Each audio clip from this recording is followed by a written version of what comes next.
And drama will ensue. And drama will ensue. What? What's that? Don't know. Good evening. Welcome to the Fort Vancouver Regional Library District Board of Trustees meeting. I'm calling this meeting to order. We have online Irina and Olga. Is Marianne on? No.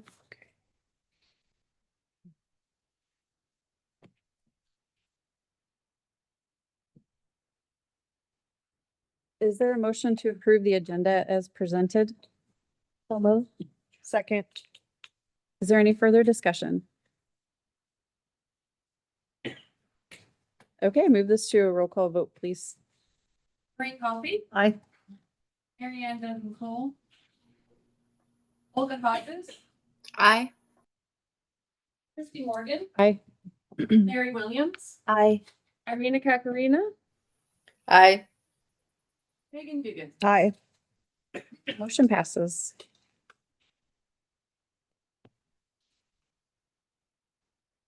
I don't have any announcements tonight, so we'll move straight into the public comments.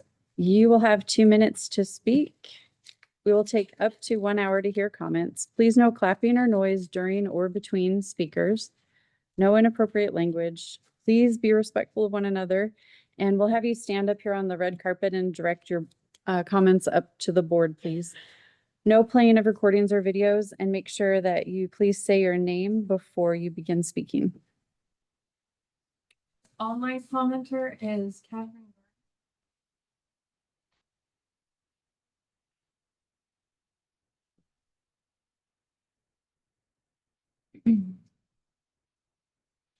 Catherine Hi, Gardner. sorry, you cut out for a second. Who's going first? Catherine Gardner. You are. That's me. Okay. Good evening. My name is Catherine Gardner, pronoun she, her, and I am a resident of Vancouver. I am excited to be casting my vote in support of the library levy lid lift because I recognize the vital importance and incredible impact of public libraries in our society. The value public libraries provide to our communities is profound. Whether it's providing support to homeschool families, offering resources to individuals looking for career assistance, or just basic entertainment in a variety of forms, there are few aspects of life that cannot be improved upon thanks to our libraries. It seems short-sighted to be against the levy because the effects of its failure would be felt acutely by the most vulnerable members of our communities. For example, children would lose access to programming and new technology designed to help them strengthen their literacy skills. Individuals with accessibility issues would lose the benefit of services such as expanded bookmobile routes and convenient locations such as the Vancouver Mall Branch. A reduction of branch open hours by 30% across the district would negatively impact individuals who rely upon the library, not just for its materials, but its being a source of social interaction, and even its comfortable physical environments, for example, during extreme weather. So show your support of not just your local library with its dedicated, awesome staff and stellar services, but of your community, of your neighbors. I encourage everyone to vote for the library levy lid lift.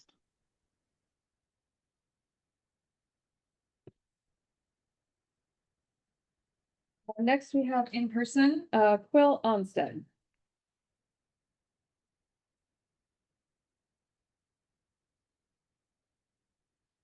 Hi, my name is Cole Onstead. My pronouns are they, them.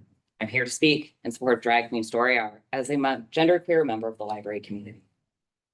It has been 6 years since the last Drag Queen Story Hour, but I still remember one of the first tactics Mr. Wilson and his comrades tried, promising to campaign against the next library levy lid lift. Mr. Wilson, prior to his election to the Evergreen School Board, would talk about how he had gathered pledges to vote no. They were very sad about it. We don't want to campaign against the libraries, but if you don't do what we want, look what you made me do, as Taylor Swift says. They are willing to place programs, entire branches, and staff livelihoods on the chopping block because of 3 Drag Queen Swear programs. Literally thousands of other programs have been offered to the public in the past 6 years. Libraries are for everyone. The access to knowledge and experiences they provide are invaluable. The Greek philosopher Plutarch once wrote, "The mind is not a vessel to be filled, but a fire to be lighted." It seems to me that opponents of Drag Queen Story Hour are content to let the fires die out rather than risk new fires being kindled. Drag Queen Story Hour is a vital program that teaches kids about gender identity in an age-appropriate manner. Parents who do not approve Drag Queen Story Hour do not have to bring their children to Drag Queen Story Hour programs. Please allow the staff of FVRL Libraries to present Drag Queen Story Hour and have the district live up to the ideals espoused in FVRL Libraries Equity Statement. Thank you for your service to the community, and I wish you the best of luck on August 5th. Next, we have Randy Schmidt.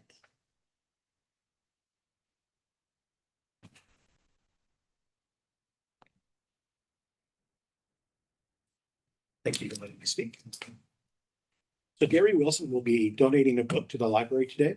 The name of that book is When Harry Became Sally, Responding to the Transgender Moment. This book is what the library would call a banned book. It had been removed from sale on both Amazon and most online retailers. And why did the retailers stop selling the book? One reason: for cancer culture. The transgender community put mass pressure on the retailers to tell them not to sell the book for one reason: that it had an alternate story, had a truthful story to tell us of the transgender movement. The author of the book, Ryan T. Anderson, isn't negative against the transgender community. He was just telling us what the truth is of the lies and the claims that are being made. Here's where I would challenge the board. To gain more enlightenment and understanding of the underlying claims and reality of the transgender movement, I advocate that you read the book yourself and determine if you believe that Anderson's arguments and truth claims are hate speech, or if you will find that there is no other book that Anderson ever attacks the transgender community or any person. On the contrary, Anderson is compassionate on those suffering from gender dysphoria and compels the medical association to adopt policies based on real medical compassion, not the policies pushed by trans activists. So I encourage the library to offer this book to your constituents to gain a balanced understanding of the underlying causes of transgenderism and to understand the compassionate and correct public policy recommendations to enable all citizens and groups to live in harmony in this great nation. Thank you. We have Gary Wilson.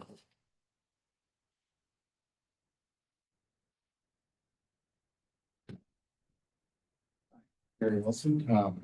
Thank you, library board members, for your service. And I received this flyer in the mail, and I want to let you know that I've sent out over 2,000 emails encouraging folks to vote yes on the levy, since you have not had a Drag Queen Story Hour since 2019. I'm getting a mixed reaction to those emails. One mom said you can count on 9 votes from us. She has a lot of kids reaching adulthood and some adopted. But some people are saying no. And if this levy fails, you can blame the library board that was in place in 2019 and Amelia Shelley, former executive director, for not listening to the vocal majority at that time. Hopefully it passes. God willing. So, I'm donating a copy, as was mentioned earlier, of When Harry Became Sally, Responding to the Transgender Moment. Ryan T. Anderson wrote When Harry Became Sally to argue that we need to do a better job of helping people who struggle with thoughts and feelings that undermine their own self-well-being. He stresses that the feelings reported by people who identify as transgender are real, and that these individuals really do feel a disconnect with their bodily sex, but also highlights the fact that those feelings don't change bodily reality. Truths that are acknowledged in the book: 1, gender dysphoria is real and deeply painful. 2, medically, physically transitioning most often does not bring relief from the deep pain. Gender reassignment surgery does not affect a patient's life for the better. And 3, suicide is a serious risk for those suffering gender dysphoria after medical transition. Transgender lies that are countered by this book are: 1, and I might not have all the time to finish, I'll leave this with you, but sex is assigned at birth. This lie is countered by scientific facts that all mammalian species are born either able to carry and reproduce, being female, or fertilize the female, being male. Read this book with you. Those notes. Thank you. Thank you. We have Charles Borshew.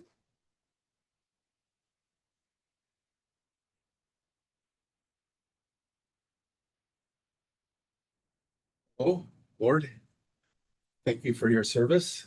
I'm Charlie Forshu. If you were to ask very many people my age their favorite memories of the library, I think a lot of them would say, like me, that it had to do with bringing grandchildren to the library, to story time, that kind of a thing. And that certainly was true of us. We brought our grandson Asa to story time very early. And one particular thing that happened there that was, I just remember so well, was the day that Asa learned how to jump. And story time is more than just listening to the story being told. I mean, you learn to follow directions and to participate and you do a lot of movement. And he had never jumped. And that day, for the first time, he jumped and he fell, falling down, upon always, you don't jump very high. So he did that like several times and fell down each time. And then finally, before the whole thing was done, he was jumping and not falling. But it made an impression on me because to this day, I think about how important it is to learn how to jump in places where you feel safe. And whether it's life makes us jump at times, and whether it's by necessity, like learning to speak English, or whether it's just doing something scary, like joining a writer's group and reading one's poetry aloud to a crowd for the first time. Scary things, hard things are made easier when they're in a safe place. And I think it's important that we keep libraries a safe place. That's all. Jane Higgins.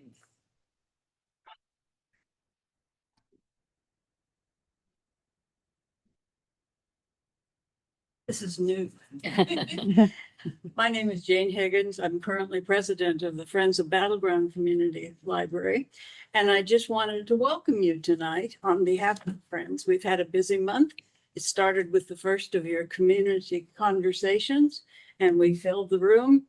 And it's going to end up with the 75th birthday anniversary celebration here in all of Battleground Village. And unfortunately, it'll conflict with the Ridgefield community conversation. But we're going to have a good time here on your behalf and working hard. And we just want to welcome you. If you've not been here before, please make sure you see all of the library and know that the fireplace was donated and this building was paid for the day it opened. And the Friends are very proud of that because we championed the fundraising for it. So welcome to the Battleground campus.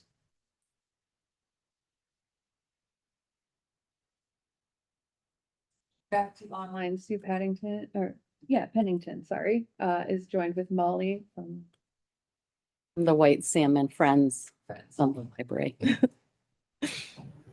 Yes, my name is Sue Pennington, and I'm a longtime and passionate library advocate. Yesterday, I proudly deposited my yes vote into the ballot box with high hopes that our levy lid will pass. I am grateful for all who give time and energy towards helping our library system and branches better serve our people. Robin Wall Kimmerer, in her latest book, The Serviceberry, writes compellingly about gift economies. I share with you an excerpt. Public libraries seem to me a powerful example of the way that gift economies can coexist with market economies. Libraries are models of gift economies, providing free access not only to books, but also music, tools, seeds, and more. We don't have to own everything. The books at the library belong to everyone. Serving the public with free books. Take books, enjoy them, bring them back so someone else can enjoy them with literary abundance for all. And all you need is a library card, which is a kind of agreement to respect and take care of the common good. As an institution, The library comes close to being a gift economy in the realm of civic life. Although it's not exactly a gift economy, since it's supplied by our tax dollars. But it has me wondering whether systems of sharing common public property might be an analog to gift economies. Libraries, parks, trails, and cultural landscapes we regard as public goods, meant to be shared and cared for by the people who use them. End quote. Thank you for caring.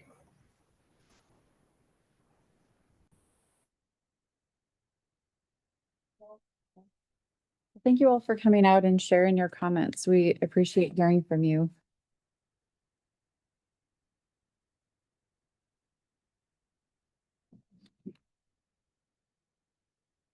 Is there a motion to adopt the consent agenda as presented? I second. Is there any further discussion? Move this to a vote, please. Coffee? Aye. Holder Hodges? Aye. Christy Morgan, Aye. Mary Williams, Aye. Irina Kakarina, Aye. Megan Dugan. Aye. Motion passes. Thank you.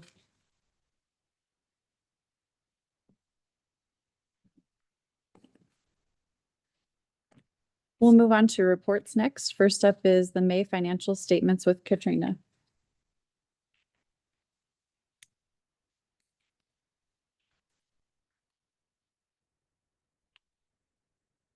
Good evening, trustees. The May financials start on page 15 of our board report this evening. Page 15 is the statement of cash. At the end of May 2025, our cash balance is just over 23 million. In both the month of May and year to date, our revenues have exceeded our expenditures.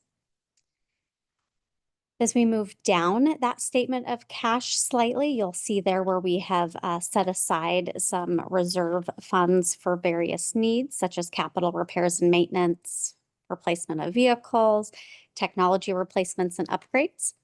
To date, the only area we've expended in this section is under technology replacements and upgrades, and that's for BiblioCommons. We are meeting our current cash target of 60 to 90 days of the annual budget at this point in the year. Any questions on cash before we move over to revenues?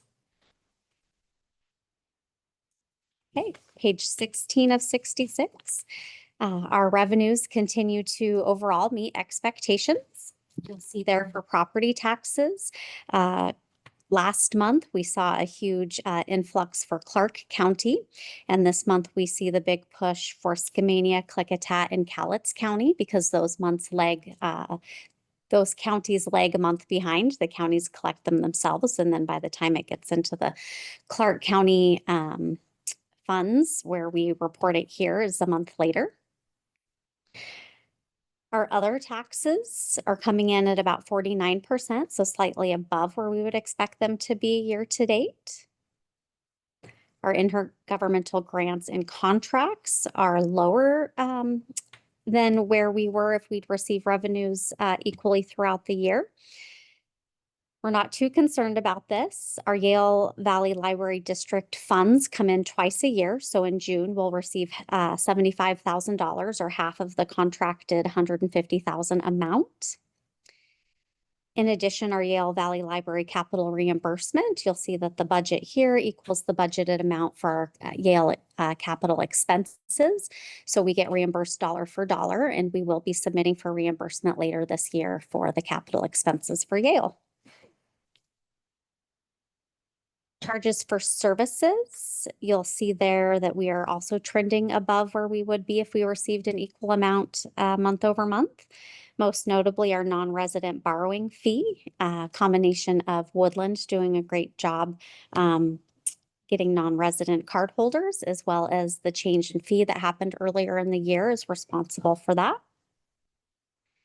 And then a few things I will call attention to under miscellaneous revenue. Our investment interest continues to do well.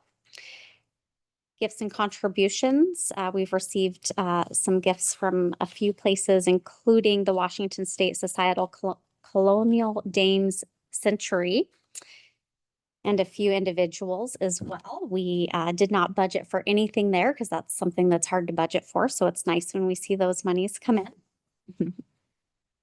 And other miscellaneous, we have our E-rate revenues there, which we'll be receiving here within a month or so as well. Any questions on revenues? For E-rate, does that come all at once on It does. payment? Okay. Is that the same every year, right? It is not necessarily the same every year. We apply for it. And by we, I'm looking this way towards Lucian. Lucian did some hard work applying for E-rate revenues. And then at the end of the year, we submit our invoices and get some funds back. Okay.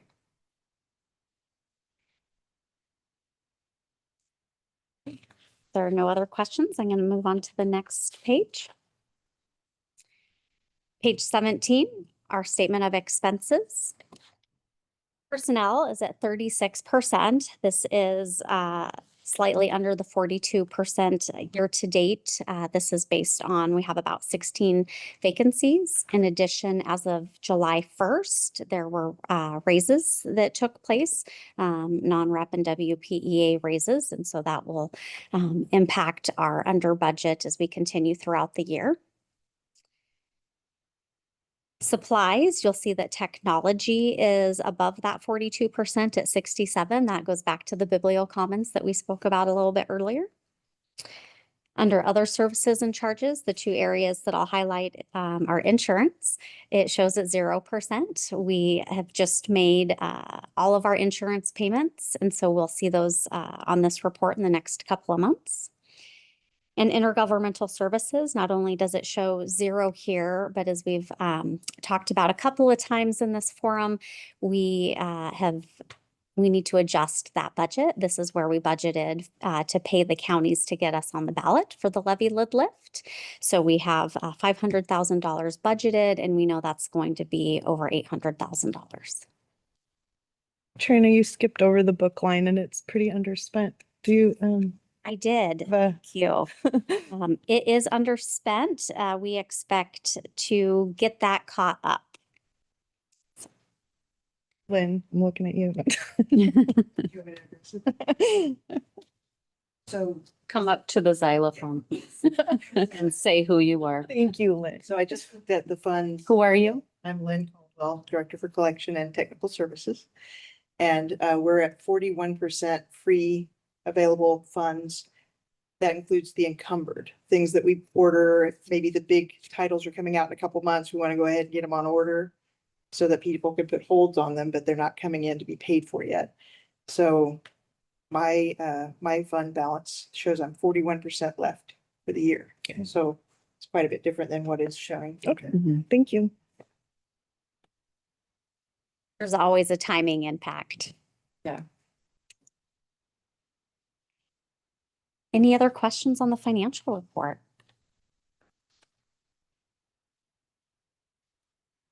And I guess I do have a question about the capital for equipment.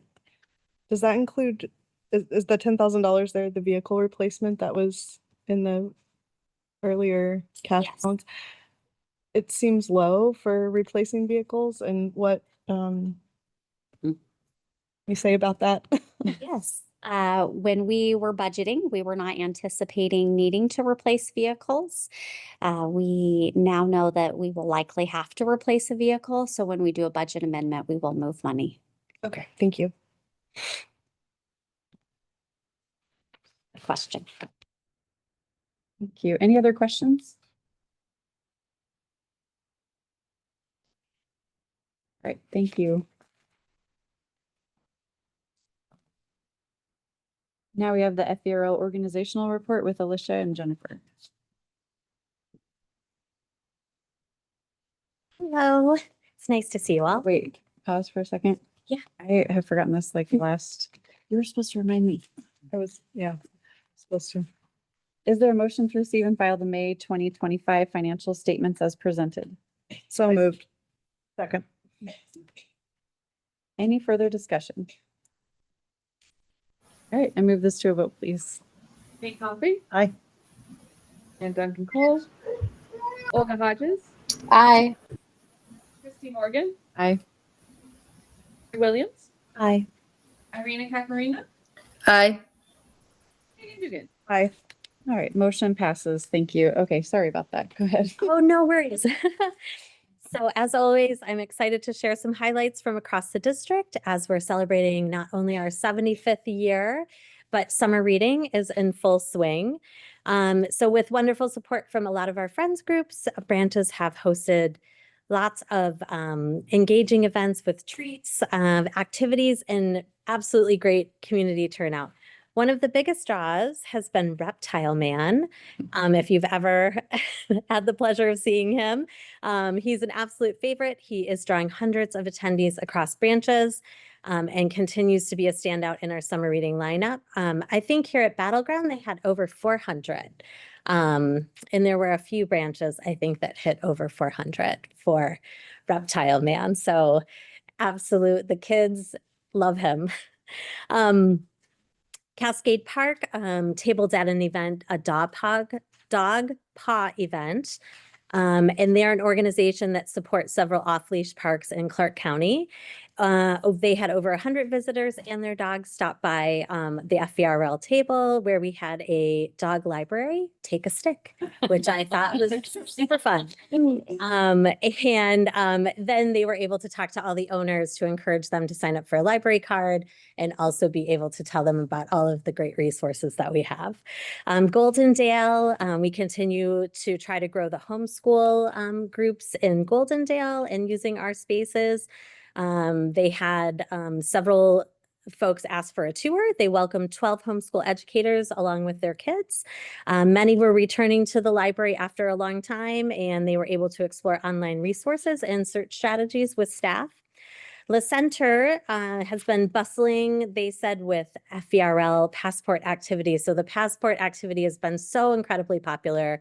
Everybody absolutely loves it. But La Center noted that they're just seeing lots of new faces, people stopping in, people saying hello, excited to get their stamps. So that's really great.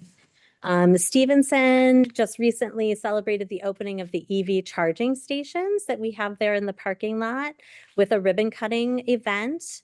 Partners that attended were Energy Northwest, Port of Skamania, the City of Stevenson, and then, of course, Jennifer, our executive director, attended, as well as our director of facilities. So that was a great event. Three Creeks, this is a fun one. Three Creeks marked the 75th anniversary with a 1950s themed carnival. It was really popular. They had ice cream sandwiches, sidewalk games, scavenger hunt, craft stations, but this was really special. One parent whose 9-year-old aspires to be a librarian emailed to thank them all and told them that you really knocked it out of the park once again. So it's always great to hear that kind of feedback from families. Vancouver Community Library, they're hosting a sensory story time. This is a calm and inclusive program for kids that might have sensory sensitivities. July's session was completely full. The kids enjoyed a felt board story, making successful predictions, and there were lots of smiles, and the next one is already almost full. So really excited to see that. In Woodland, Planters Day, they just had the parade and marketplace. We had the FVRL RAV4 decked out in spaceship and alien themes for the summer reading program. And unfortunately, it rained, but that's okay because spirits were high. Some staff from the OC, our program services staff, also were there for outreach to connect with as many folks as they could. So that was a really great opportunity. And then Yakult, as always, is just always super busy. 3,800 patrons visited Yakult in June, which to me is, it's so great, but if you all know that space. So just Yakult is just seeing huge numbers. So they're doing a really great job out there, Leslie and Pam. And then just to note, 22% increase in summer reading registrations over 2024. So that is great. And there were 6,900 registrations in June alone. So lots of really great things going on. It's been an energizing and joyful summer. We're going to keep the momentum going. Summer reading is through August 15th. So yes, our staff are just doing a great job connecting with the community, using creative ways to do that, and a lot of meaningful engagement. So we're really proud of what we're doing. Thank you. Yeah, and I think just to add to that, the thousands of people that we're connecting with obviously are transforming into more library cards, into more summer reading card signups. And that's really what it's all about in the end. But I think it's been a lot of fun for people to connect with the community in all different ways, all different kinds of places, and to see what do people know about the library, and what do they still want to learn about the library? So there's been a lot of that going on.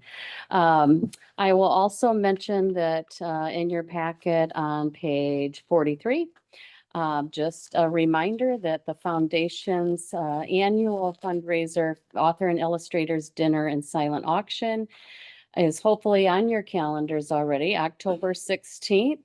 5:30 to 9:30 at the Hilton Vancouver Hotel.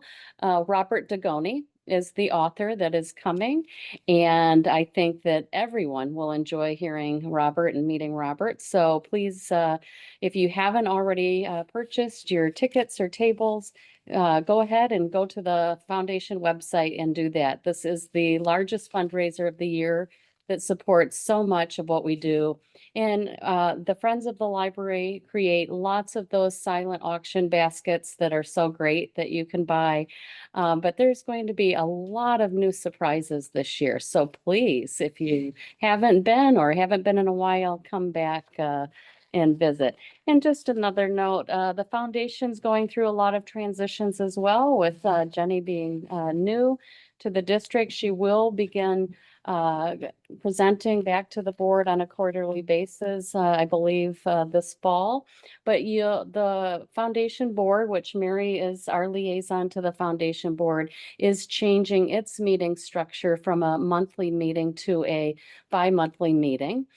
So only 6 times a year. And you can meet their board members on page 44 of your packet.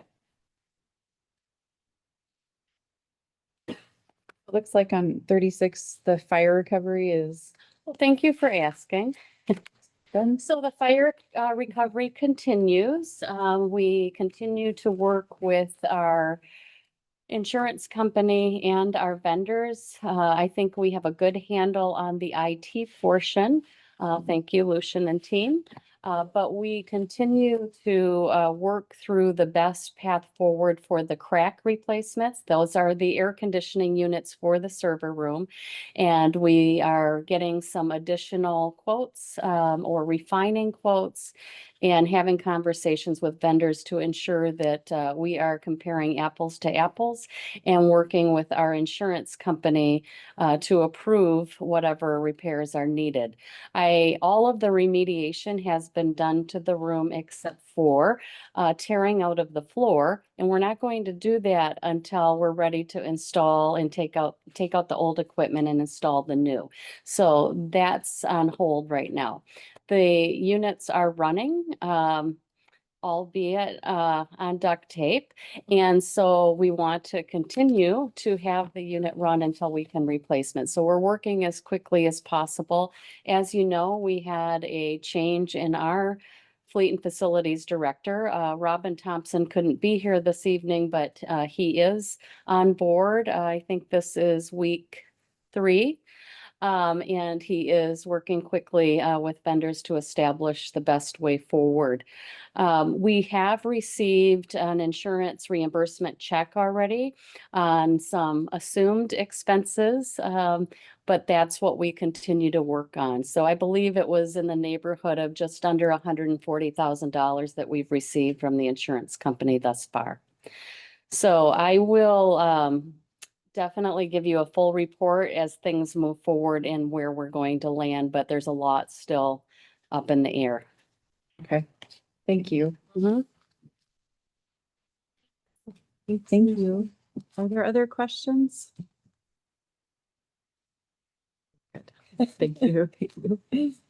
All right, next up is White Salmon Branch Report with Molly.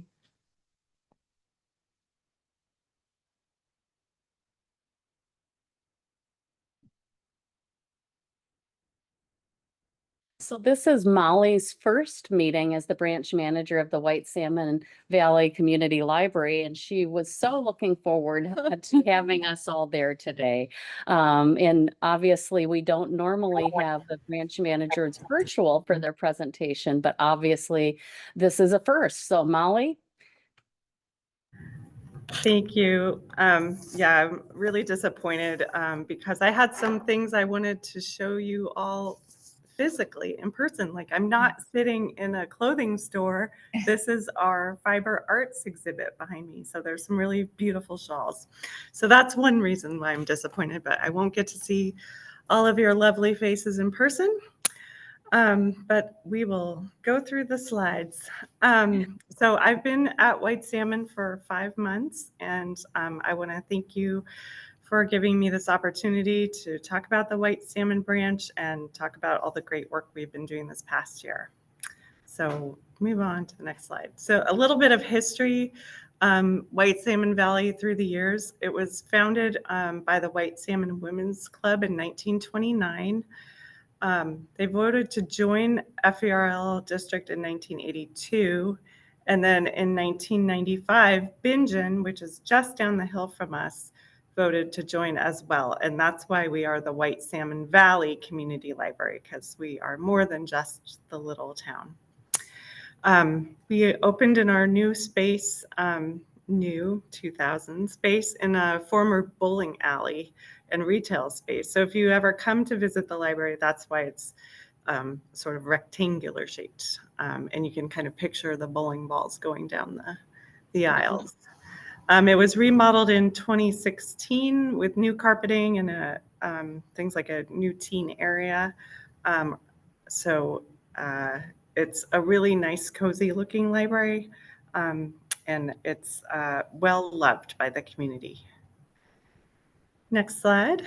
By the numbers, these are 2024 numbers. So we had 81,000, almost 82,000 people visit our library. We had over 6,000 people come to our programs. We circulated almost 58,000 books, but that's just physical materials. As you know, there's people who love Libby and all of our online resources as well. And last year we created 611 new accounts. Next slide. Can't do a presentation without talking about how great the staff is here at White Salmon. I was welcomed very warmly by everyone who works here, and I've just enjoyed getting to know them. They're all very dedicated and hardworking, and they love their jobs. I want to point out Heidi at the top on the right-hand side. She is celebrating her 30-year anniversary this week at the library. She actually started in Goldendale mowing the lawns. She loves to tell that story. So we're lucky to have her. She's really great. She's a senior library assistant. And you did say 30 years, correct? 30 years. Amazing. We're going to celebrate on Thursday. We'll have a little celebration for her. Okay, next slide, please. So there's a lot that happens at White Salmon through the year as far as programming, but I picked a few of our most popular programs so you can see what kind of things we offer the community. First, in November, we had for our regular Fantastic Friday program, we did a Balloons Over Broadway program. So the kids learned about the Macy's Day Parade. They read the book Balloons Over Broadway, and then they designed balloons and paraded around the library. One participant exclaimed as they paraded through the offices and the workroom, "This is the best day ever." So it was a lot of fun for them. Next slide. We did a New Year's Eve party. We do this every year as well. It's a midday dance party. About 75 people came. They made party hats and noisemakers. Everyone did the twist. and the kids learned how to do sort of the chubby checker twist. A few dads taught the kids how to limbo. And then at noon, the confetti bouncy ball drop happened, which was the highlight of the event. Next slide. We also do annually a teddy bear sleepover. This happened in January. I'm sorry, I thought it was February, but it was actually January. So I apologize for the typo there. But a teddy bear sleepover is when kids drop off their stuffed animals. It doesn't have to be a teddy bear at the library, and it spends the night in the library with all the other stuffed animals. So we had over 70 stuffed animals spend the night, and then they held an after hours party. So it was our teen volunteers that were, placing the animals in fun little positions and putting party hats on them.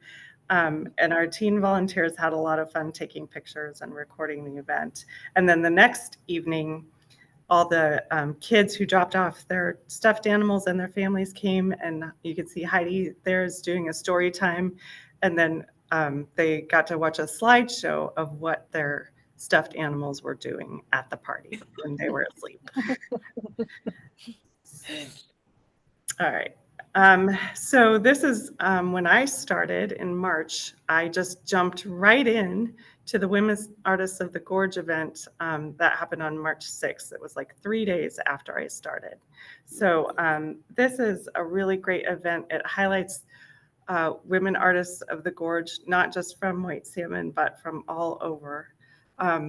There were 20 artists, and they displayed works in sculpture and painting and fiber arts. And we had a reception sponsored by the Seroptimists, and about 55 people came. So it was very well attended, and a number of the paintings and artwork sold. Next slide, please. In pairing with the Women Artists of the Gorge, we had another event that month because March is Women's History Month. So we had a performer come named Ruth Patterson, and she sang and recited poems from folks like Mary Oliver. She sang Joni Mitchell songs, Madonna song, and even Miley Cyrus. So I was impressed with her repertoire. Next slide. Another really popular event at the White Salmon Library is Wild About Nature.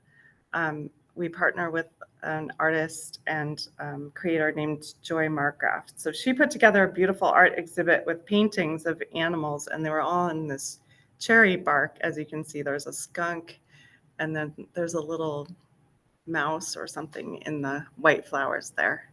So her work is very beautiful.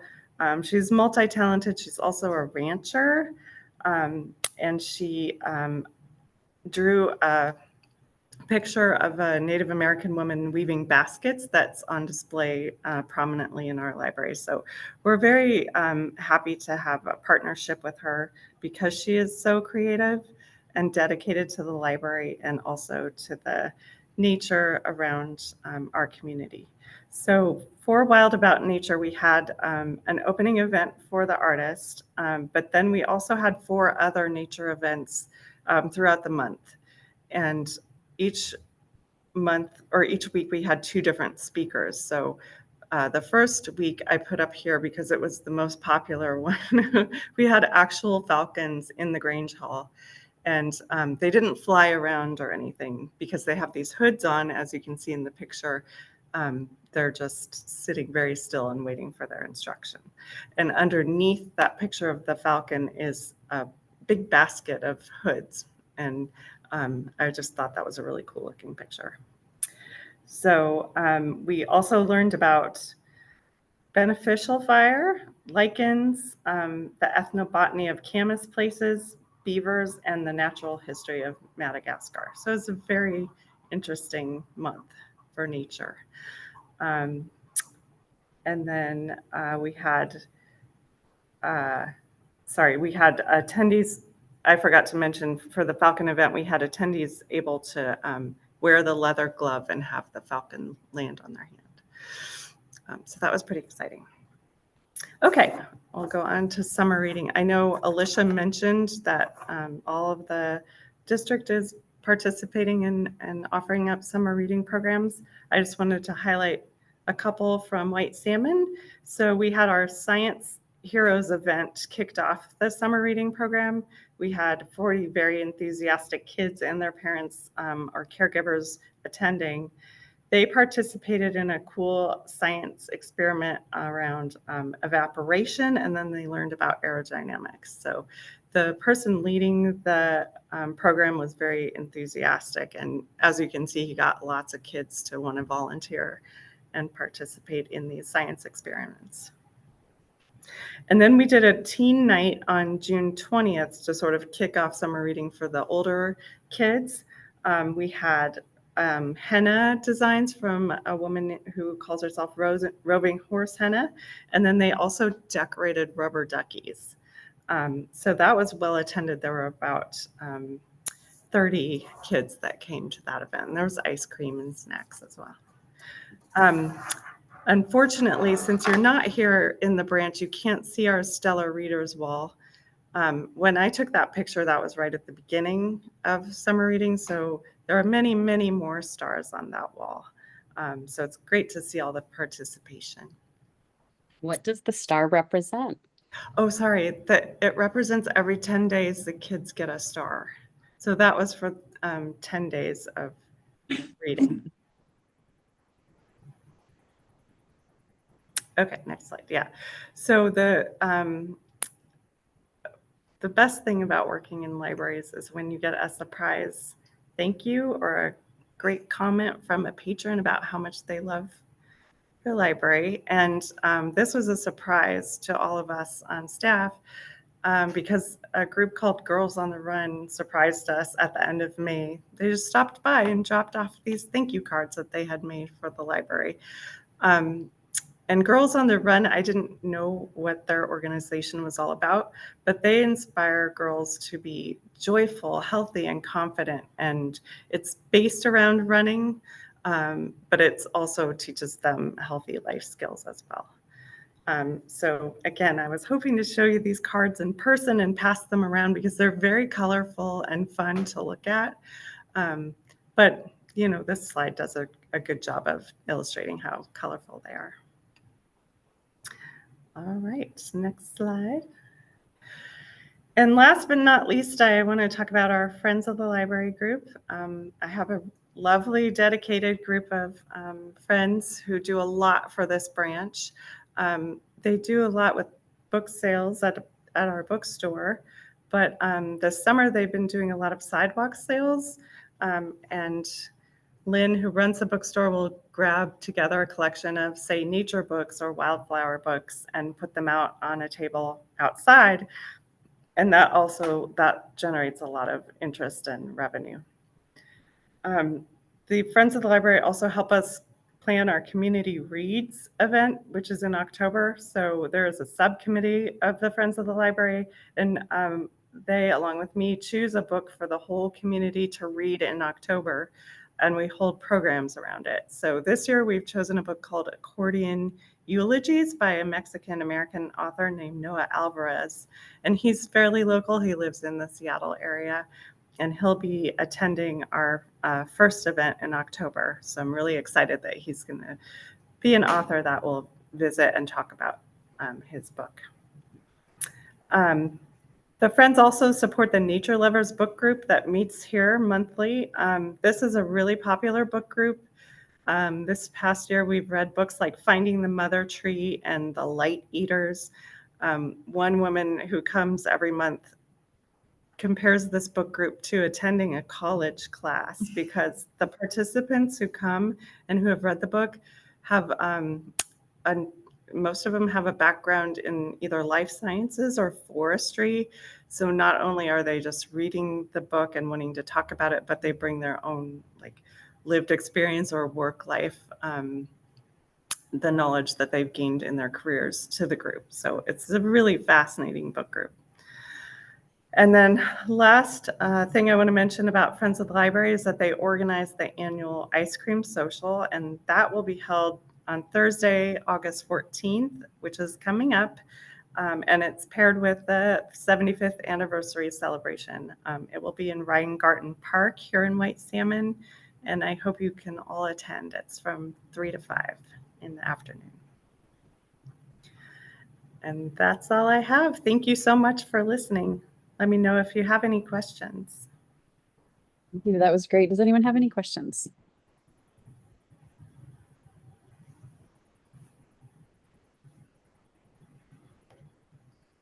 Okay, thank you so much. We'll move on to the Biblio Commons update with Julian.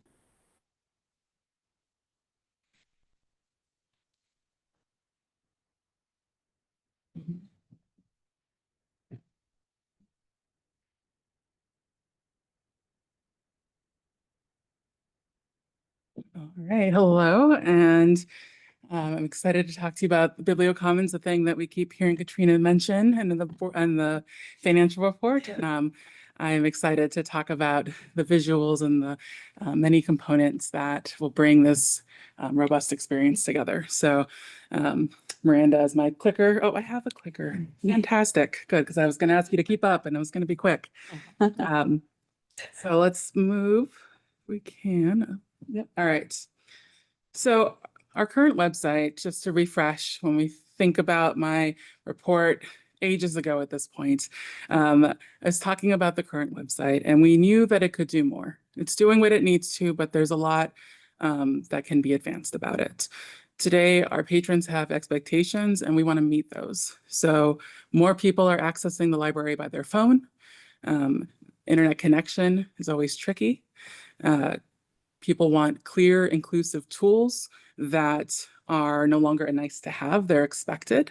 And for many, the website is their primary branch. They're not just coming, although they should, to our branch locations, but they're also joining us online. And so this update really helps to meet that moment. So we're calling it our digital branch, as I keep referring, and I am going to keep using that language because of the interactivity that Biblio Commons will really bring. It's simple, it's seamless, and it's built for how patrons use their library today, whether they're searching the catalog, registering for events, renewing books, when they're standing in line at the grocery store, perhaps. This new setup makes it easier to stay connected. So I'll do a little bit of back and forth between the different pages. Our current catalog, it works, but it's not necessarily as intuitive. Searching's a little clunky. Filters can be sometimes confusing, where people will press buttons, especially on a mobile device, not always simple. And even in my own search, when I was looking for Little Woman, the obvious thing did not immediately pop up, and that's not a fault of the system. It's just the way that it's currently structured. You found it, but not easily. Now, when we move into our new catalog and our new system, BiblioCore provides things in a more intuitive way. You'll see everything at once in a nice layout. The buttons are clear, they grab your attention, and you can check things out, whether it's an ebook or a print or an audiobook. And Little Woman that I was looking for showed up right at the top. The interface at the very front is also really intuitive and easy to find what you're looking for. Sorry, I'm toggling two screens. The other really important benefit of Biblio Commons is that everything is connected. It's no longer 3 different units, it's all one. So when you're searching the catalog, let's say you're looking for something like small businesses, you have a book you want to read. Well, we can put an event that will show up based on your keyword, and you can see that we are actually hosting a small business mentoring event that might just be perfect for you. And in this example, it's not personal in the tracking kind of way, it's personal based on your coding. So it really respects the library ethos of being keeping privacy private, right? People's privacy is important. The catalog itself is also multilingual. We have 3 languages, English, Spanish, and Russian, that this is translated into. And BiblioCore interface and the online help are translated by professionals in-country translators. So while we will and can still use Google Translate for additional languages, we've chosen these given the residents that we serve. You can look at the catalog in those languages by using a drop-down when you get to the page. Or if you log in to BiblioCore and into your own account, you can set your preferred language. And so that will show up as you're reviewing it. And I'm going to give you a sneak peek at what comes next. It will also be available in the app. And that's a fun word that people seem to like. So we'll get there in a second. So on the event side, our current platform, it works, but it stops short. Sharing is limited. Saving it to your calendar is a little clunky. It really has limited options too as the type of calendar. And once you click into an event, that's it. One event, that's the one you want to go to, no other information. So there's really no way when you're there to explore other options. So enter Biblio Events. What Biblio Events does, it makes it easier to share and providing it to a variety of social media platforms. It's easy to register. If you're logged in, it's a one-click process relatively. And it keeps track of what's happening on mobile. So if you're using your phone, you can easily put it on your calendar. But it's also very clean and dynamic. The other thing about it, as I was saying, is when you land on that page for an event, the journey doesn't stop there. You're also able to see upcoming events at your local branch, the branch that event's going to be at, or things related to that topic. So in this example, I was going to go to a battleground event because here I am, but it's also crafts and DIY. And you know what? I will go to Stevenson. I will make the trip because that sounds like a lot of fun. So as we jump to the web, the current design has really supported what our journey has been, but it's time for something cleaner, simpler, and easier to use, and better across devices. So BiblioWeb really does bring that all together. It cleans up the navigation and makes it easier to see things, and from an accessibility standpoint, BiblioCore and BiblioCommons does a great job of constantly keeping sure that the system itself is accessible. It also allows for more visuals to speak, as people don't necessarily, I know this is shocking for a library, but people don't like to read a lot of content. They will read the book they want, but on a website, they want 1 minute. And so in this way, we're able to give them that journey with more visuals and more cues so they can read their good book and spend more time with that novel. The other thing, as I keep speaking about this integration. So on a web page, you can now bring in the catalog. This is an example of our board games page. So you can visit the catalog, or we can create ways to make it a little bit more dynamic. Create lists that bring people to the different games, categorize them in a fun way that might feel more like a experience than just a list. And you can connect other things. One of the things you see here is our online resource, the New York Times Games. And if I could scroll lower, I would show you. There's also a reading list for choose your own adventure books.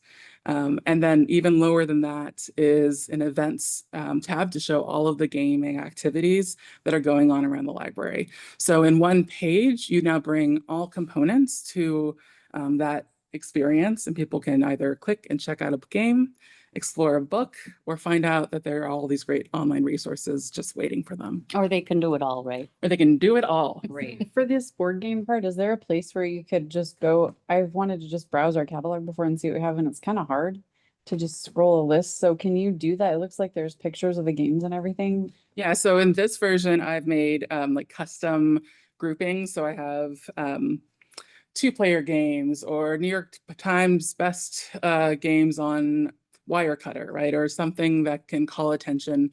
I'm thinking from a more technical side, SEO, what are the words that people are Googling that might bring them to our page to learn about the different things that the library offers. But from a catalog side, you can either view it this way, or you can actually just go on the catalog, click board games, and then you'll get a cleaner list to view. So the other thing I want to show you is the ability to really customize based on the device a person is using. If you're using a computer or a laptop, you may have better connection to the internet. So that will allow you to see the catalog that's here, engage with more photos. It's easier, it's loading up faster. But let's say you're out. You desperately need to look at the Experience Pass page because you can't find what you're looking for. You're at the site and you need to sign up for a pass. Well, you can use your phone, and that version has stripped away the photos and the catalog pieces so it uploads faster. And you can do this across different pages so that for users who have limited access to internet, it will be quicker to upload, but you can still keep it visually interesting for those who might be using that desktop piece. I will say I've done some preliminary testing around speeding between, or the speed of our current pages and these pages. And even with images in the catalog, it still works a lot faster. So that too is a benefit. All right, so I did say it, but a piece is missing currently that we have no example of the before. And we keep getting feedback, what happened to the app? I loved it. It saved me time. It's the one thing I'm longing for. Can you bring it back? The answer is yes.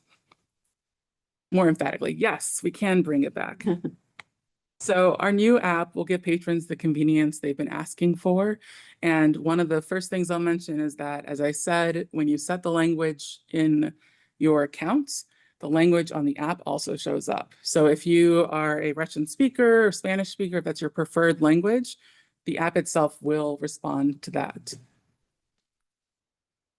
And the app provides you with access to a variety of things. You can manage your account from there. If you are like me and you constantly forget to carry a wallet, I don't know how, but my phone somehow has never left my hand. And so I will have my library card available to me on my phone. I can do self-checkout with my phone when I'm in a branch as well. So if those lines are just too long and I can't wait for that one person to get out of my way, well, I don't need to, I have my app, so I can check out that book. And then the other piece that the app does is that allows you to search the catalog. You can check things out. So I was looking for Little Woman still. I found it, and you know what? It's an ebook. So I check it out, and without having to leave the app, I can just download it into the browser, and right there, I'm reading my book. You mean I don't have to go to Libby? You don't have to. You can, if you so choose, but thankfully, this app allows you to stay there and also access other things at the same time. Oh, like in Hoopla? Like in Hoopla and all sorts of materials. But I won't call him Lynn because I'll spare you that. This was rehearsed. Was, yeah. We'll do a little dance later. You can also browse your events, and this will allow you again to click on the add to calendar, put it straight on your phone, get that alert. Oh, that event I want to go to is coming up. You can register on your phone. And so that gives you an ability to engage more with what's going on at your libraries. And then you can, let me see, making sure I got everything. It's a lot, it's great things. One of the nice features of this is that it's also going to be available on iOS and Android, so we give those options to our patrons, and it allows you to scan, that was the other thing, books that might be in a store that you might want to see if your library has before you buy it. So you can test and see, oh, is this available? Let me give a sample experience to that book. So when will we get this beautiful experience? Well, currently we are working with staff to train them on the Biblio events, to get things into the process. We'll continue to have a staff review through until mid-August, pardon me. We're aiming to launch the app as soon as possible, but in August we'll see the ability to do that because it's dependent on the catalog and those events. And then the full launch will look towards the end of summer, again, end of August, early September, which will be just in time for Library Card sign-up month. So a great way to say whether you get your new account at your branch or your digital branch, you'll have a great experience being part of our library. So lots of great things to come, and I hope that this gives you some picture as to what's ahead. I have a question. This is all the fun stuff, but for the not so, will this incorporate also where we go to find our policies and the board stuff that we use? It's all gonna be on this. We won't have like separate websites. Okay. Yep. And the search function amongst that makes it a lot easier to find like your FAQs, your policies, all of that together. And that's not the fun stuff? Oh, okay. No, Checking. board games, books, way more fun. Board games are as fun as board packets. That's our new slogan. We'll go to. Right. Any other questions? Thank you so much. Really happy about the app, Julian. Me too. Me too. I like to renew my books there. Next, we have Jennifer with Levy Lid Lift. Well, where are you going to be in 15 days? The Hilton? Sure. The library is on the ballot August 5th. As you all know, you should have already received your ballots in the mail. I hope you also, if you haven't already, will in the next couple of days receive your postcard from the library that contains both information about the library being on the ballot August 5th and points you to where you can find more information if this is the first time you're reading about it. And then on the back side is information about our strategic planning process and really inviting people to be part of that process and completing the survey. The survey is open through August 24th. My goal is to have 5,000 people respond to the survey. We're just under 1,000 at this point. So if everybody could get 10 of their best friends and family members to fill out a survey, I know we can reach our goal. And why is that important? Because we are really trying to hear from as many people as possible. But I'm going to go back to the levy a minute. And then I'll go back to the strategic plan. You know, I didn't put both of those topics on, but they kind of go together, right? Is that okay, Madam Chair? Okay. So we have presented information to hundreds of people throughout the district in Rotaries, chambers, newcomers clubs, etc. And we have only 2 more presentations left in the next week or so. As you heard earlier, we have connected with people across the district through outreach events and programs in the thousands, multiple thousands of people. We've had ads in social media and print media that really help to connect people to the information about what a levy lid lift is and why we're asking for it. We have a website that has a whole page dedicated to all levy information. We are responding to questions that we get via phone, email, and through our lib info, our e-reference service about the levy. We've been on 3 podcasts. And so virtually, what I'm trying to describe is we've been very busy, really trying to connect with as many of our 556,000 people that live in our district as possible. Obviously, we're not able to one-on-one connect with each of them, but through all these different mediums, it really is trying to connect to people wherever they are. Our Friends of the Library groups have also done an incredible job getting the word out and really connecting with people as well. It takes friends to get through this life, doesn't it? And we're glad to have our friends. Whatever happens with the levy, you know, back in April 21st, you adopted what will happen should the levy pass or fail. And that's exactly what we've been sharing. On the back of your news and events that you have in front of you tonight, which is beautiful, isn't it, that cover? And on the back, it also gives information and puts that into everyone's hands. There's a lot of questions swirling because some people are just learning about this when they get their ballots. Others of you sat in this room last September and understood that we were on a path forward and why we were going to need to go to the voters sooner. Some of you are experts in taxes, others are not at all. And so it can be very confusing and hard to understand. What we are asking for is to restore our funding to 50 cents per $1,000 of taxable assessed value. Across our district, which is the 4 counties, the average home value was $400,000 in 2024.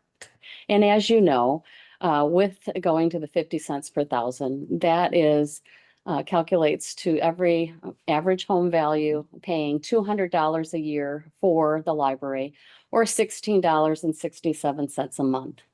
It's a fantastic or fantabulous value, giving access to a world of information. But I do recognize, as do each of you, that that is a tax increase for people.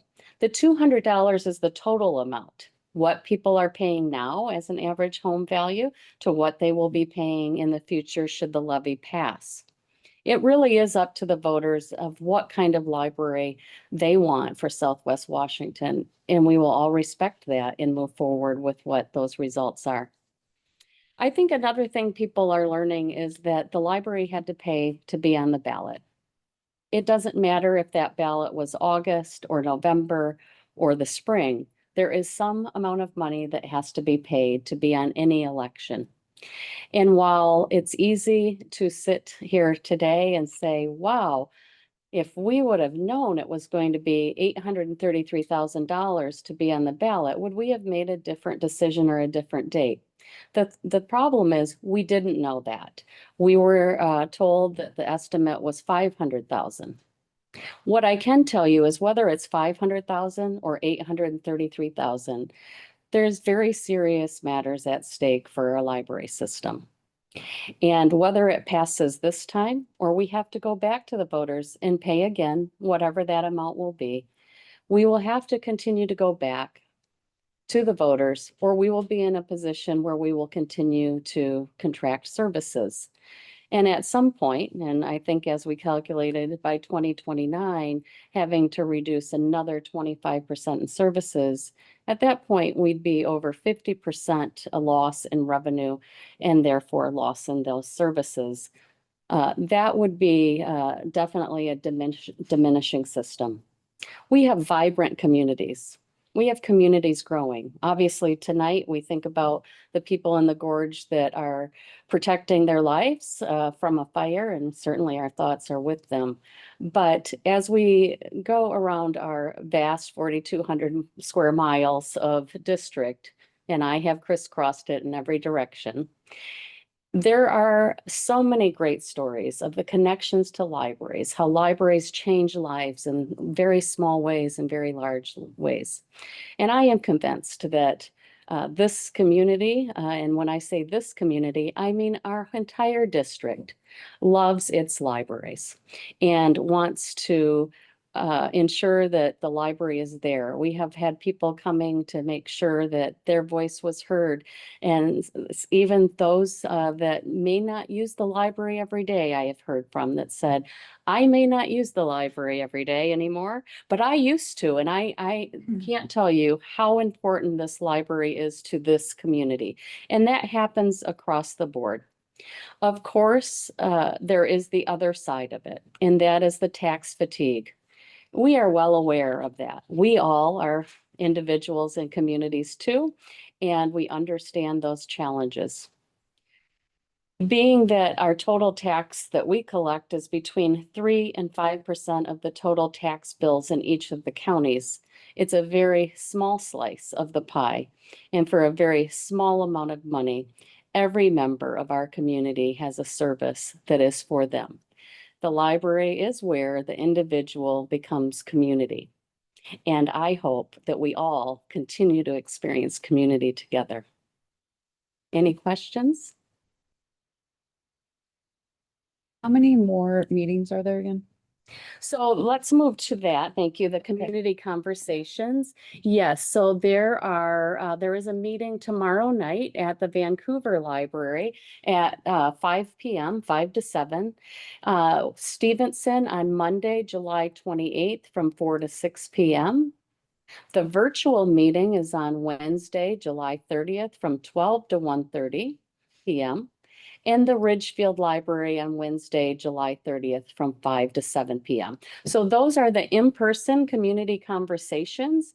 And at those meetings, what you can expect is for first me to welcome you and give you a presentation about the library, very short, and then breaking up into groups and really being able to respond to, there'll be many boards around the room, and respond to questions that the library has.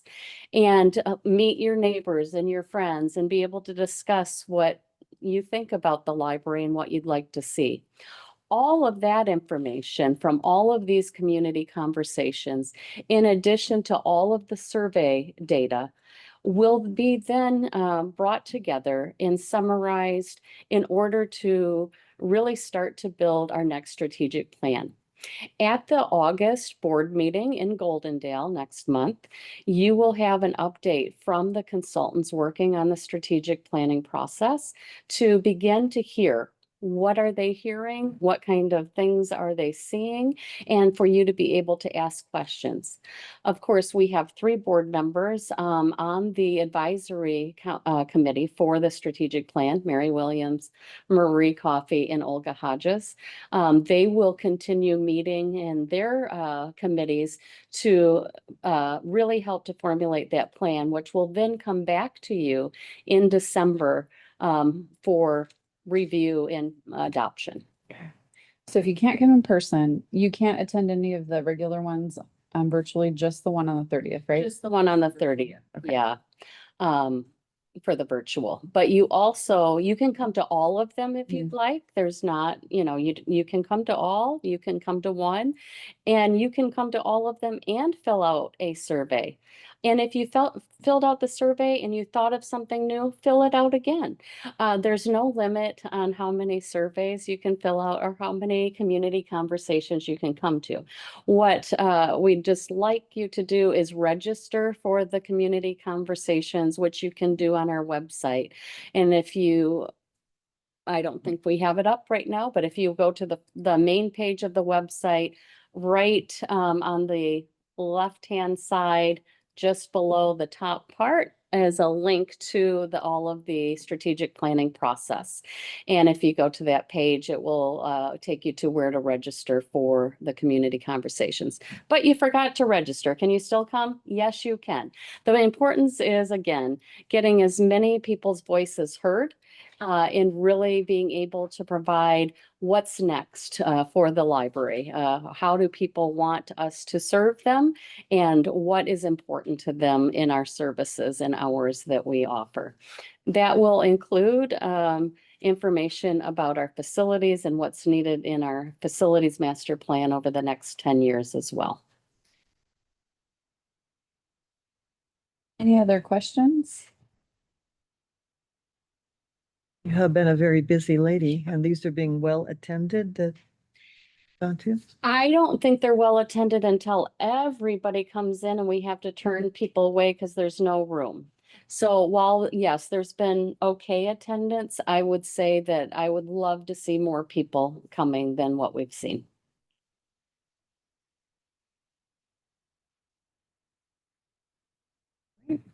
Thank you. Moving on to business, we'll start with policy committee, purchasing and procurement policy.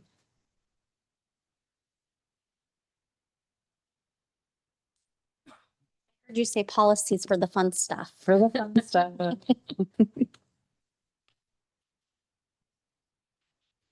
Okay. For the purchasing and procurement policy itself, there is one minor but very important update. What we're updating on the policy itself is the resolution number reference. So it's changing from resolution 2024-06 to 2025-08. And the reason we are making that update to the policy is related to the MRSC resolution. So last August, we met as a group and went over the resolution and updated the procurement policy in great detail. And as part of that, we updated our resolution connecting us with the MRSC rosters. So the main driver for these updates is to readopt the resolution for the MRSC rosters. And why are we doing that? I will tell you. So FVRL contracts as approved through the resolution with MRSC for the use of the Small Works roster, a consultant roster, and a vendor list. As I previously mentioned, in August of 2024, the board approved Resolution 2024-06 to reiterate the library's contractual agreement for use of these rosters. It also allowed us to implement some RCW changes to update the Small Works roster threshold and also establish a process of direct contracting. The direct contracting process based on local government requirement could be used from the $0 to $150,000 threshold in lieu of a Small Works roster process. We initially intended to use this process as an option over the Small Works roster. However, as additional information and guidance has been published through MRSC and other agencies, it's become clear that the administrative burden to implement this process at FVRL far outweighs the benefits the FVRL would receive or the public would receive for us to have that process in place.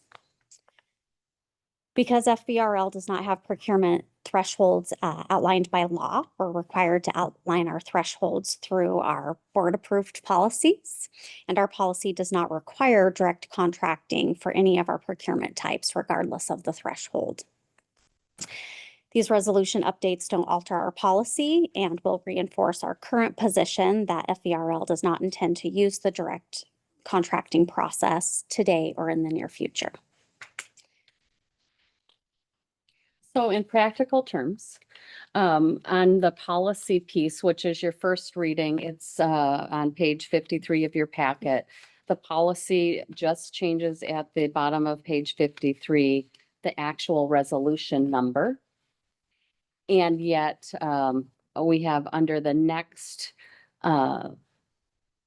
agenda item, the actual resolution that Katrina was really talking about, the change there, which is to remove any of the information around direct contracting for all the reasons she stated.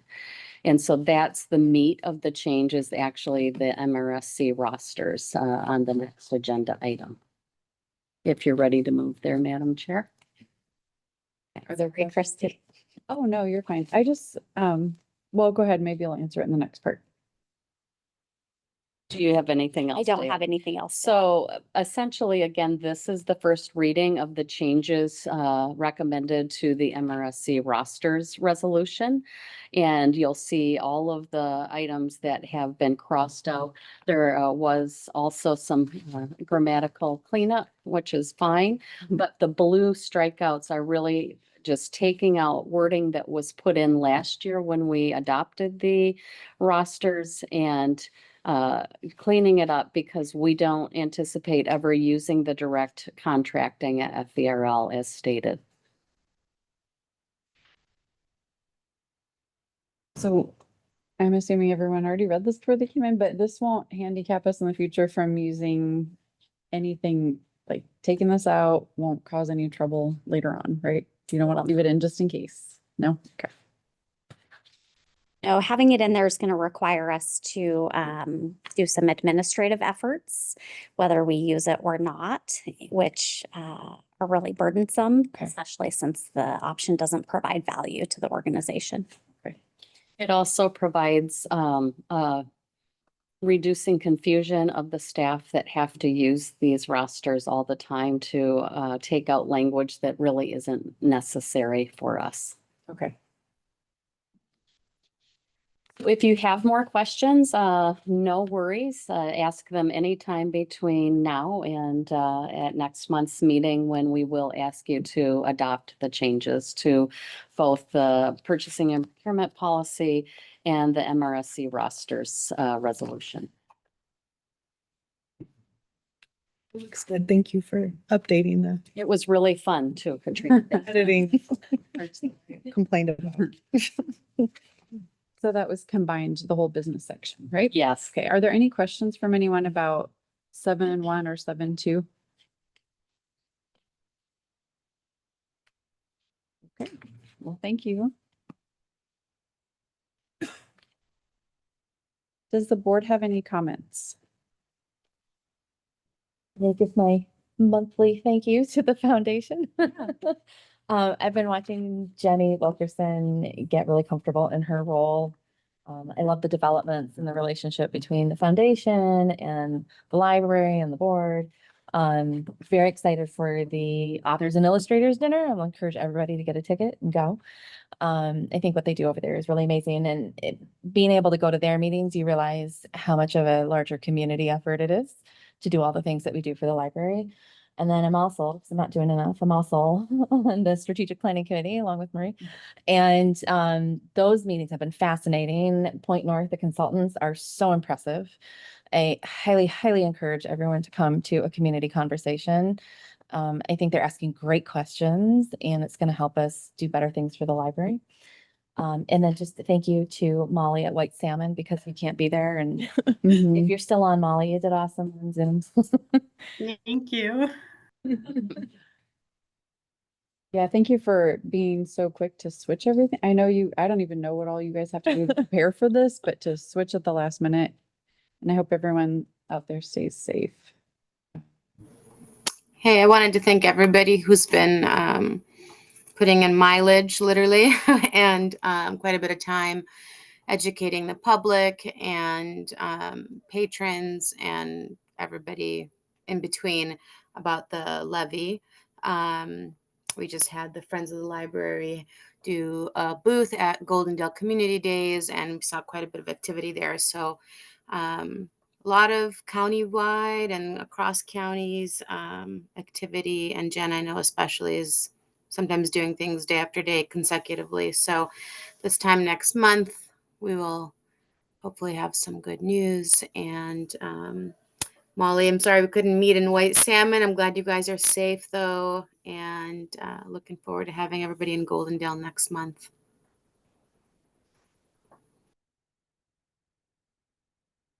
All right. Thanks, Holland. Thanks, the friends that welcomed us at the last minute. We appreciate it. Is there a motion to adjourn the June 16th, 2025 meeting? So moved. Second.